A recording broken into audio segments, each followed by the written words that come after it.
Welcome to Pindar Poetry. We hope you learned something new. You open Task Manager now. Press Ctrl plus Shift plus S or right-click the taskbar and choose Task Manager.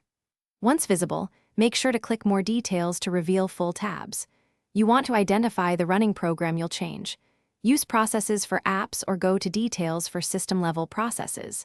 If multiple entries share the same name, sort by CPU or memory to highlight the active instance. This helps you avoid altering the wrong process and prepares you for the next configuration step.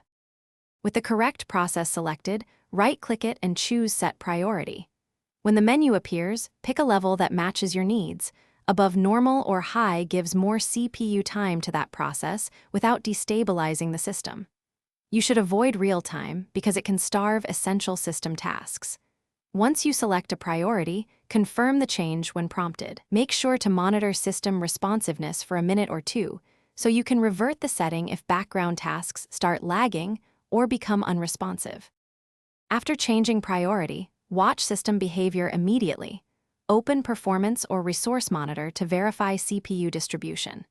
If you notice freezes or important services slowing, revert the priority using the same right-click flow and choose Normal. Remember, this is a temporary tweak. Task Manager changes don't always persist after app restart. Configure the application itself or use startup scripts for persistent needs. If nothing helps, restart the application or reboot. This often clears priority. Thanks for watching. Consider subscribing if we helped you.